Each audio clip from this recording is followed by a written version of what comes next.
Christopher Turk? Christopher Turk. I'm Tommy Morris here at Olympian High School. It is the first round of the playoffs. I'm here with Christopher Turk, the student trainer here at Olympian, and a huge issue right now is safety in football. Chris, we're seeing a lower number of kids playing Pop Warner. Do you think that it's safe for kids under the age of 10 to be playing tackle football? Honestly, I think it's not too safe, but at the same time, we are very involved with our American football. It's a big part of our culture, and therefore I think that if kids want to go ahead and play football at that young of an age, and if the parents are okay with it and they get consent, then I say why not? I think. And what are the steps that have been made recently? We know less headshots, that kind of thing, but what else has been done to make the game safer? I think just the rules in terms of like tackling and the way that you want to make sure you don't have any head-to-head contact, grabbing the horse collar, all that kinds of stuff, just making some adjustments to the way that we play the game. And it's been successful in terms of keeping our players safe. You want to make sure that safety is our number one issue, and therefore since we have made it an adjustment for that, it seems to be working.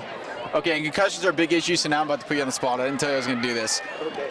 How familiar are you with the baseline concussion test if someone comes off the field? I have a little bit of knowledge. I've had some occurrences where I've seen a couple of people go through some concussions, and therefore I know some questions and just basic tests in order to assess for that kind of stuff. Okay, well I've just been hitting the head pretty hard, and now I'm coming off the field, so you're gonna have to give me a concussion test. So we're gonna run through this really quick. This is Chris Turk. Chris, help me out. My head hurts. What's the first thing you're gonna do? First thing I would ask you, okay, if your head hurts, like, are you having any dizziness? Do you feel any pain, like up here? I'd ask you questions, state the months backwards. There's no way I can do that right now. If you gave me 20 minutes, but go on. Okay. Other than that, I'll give you 4 or 5 different words, and from there I'll continue asking questions concerning about your concussion, and then after a few minutes after that, I would ask you again what those words would be. Obviously, if you don't remember those words were, then you would obviously, how you have memory problems, in which case that is, a symptom of sustaining concussion. And I've seen some stuff with like laser pointers or whatever's going on in the fingers. What exactly is that looking for? Okay, so you want to make sure that you'd be able to, coordinate, my finger along with your eyes, without having to move your head. And if you're successfully are able to do that, then that's also a positive or a negative test for concussion. But if you can't do it, then that's a positive, symptom that you did sustain a concussion. Okay, so we're going to say you're not concussed right now. What does it look like? If you're not concussed, so you're following the finger, no problem, it's easy. Okay, now it's been a concussion.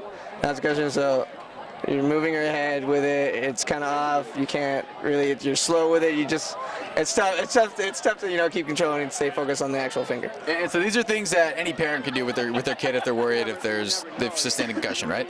Well, yes, parents, they can be able to do it, but I mean, there's a lot of more things than just, simply following the finger that, relates back to figuring out if their kid was concussed or not. So therefore, they should be, trained. They should do their, their homework. They should, research the stuff, and that way they can, test it for themselves. Okay, great. Thank you, Chris. I do not have a concussion. For those who are worried, Chris checked me out and he said I'm okay, right, Chris? He's good. He's good. All right, that has been Tommy Morris from Olympian High School. We'll see you guys next week.